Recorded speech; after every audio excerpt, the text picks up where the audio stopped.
जाऊन असं वाटतं सतत त्या देवाचं भजन करा आणि नाही भजन केलं तुम्हाला घेऊन जायला विष्णुदूत नाही येऊ बरं त्याला बसा नीट नाही जागवार पजेरोचे कंपासवाडी बुलट थार क्रेटा इनोवा छोटा टिटम टमच्या सध्या पायची घोडा बैलगाडी एमटी Rajdoot cycle Mercedes BMW Benz रियाडा हाल्या हाल्या हाल्या माहिती हाल्या हाल्या हाल्या बसताय फकड्या आणि मग हातात चाबूक आहे मग मारी ती तुरी ती झुरी ती निष्ठुरी यामा चेकिंग कर भाऊसाला नाही त्या यामाशी करू ना तो बघतच नाही कोण एवढंच काय बाबा तप्त भूमीवरी चालवी ती मावशा भजी चालता का भजी भजीताला ऐकायला किती उकलावं लागतं त्यातला जर एखादा टिपका हाता पहिले कातडं काढतं का नाही त्याच्यापेक्षा दुप्पट त्याला वर उकालतात मंडपाव नाही नरकात आणि त्यानं भजन नाही केलं उचल किटा उचल किटा उचल किटा आणि भजी तळल्यावर करतात मी बी अजून बघितलं नाही कारण मी बी अजून गेलो नाही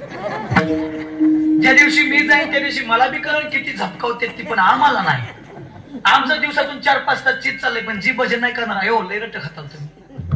वर यम तुम्हाला आयो सुद्धा म्हणू द्यायचं ना दुसऱ्या रात्रीला तुम्हाला मिळत लागाल ना आपण स्वर्गात आहे का नरकात आहे इतके अवघड आहे आणि अजून बी आमच्या शब्दावरती विश्वास नसेल तर फक्त मरून बघा मग वर गेल्यावर किती हाणले ते पण फक्त हाणल्यावर आम्हाला सांगा येऊ नका किती हाणलंय ती नाही तर आम्हाला कोणीकडे पळाव मिळ लागायचं नाही म्हणून भजन करा ना अजून बी नसेल करायचं तर मग आता नाथ बाबा किती गोड बोलताय जरा ऐका आता सगळे जरा काट बाजा हे जरी नाही काल मग दुसरा येईल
काळवणी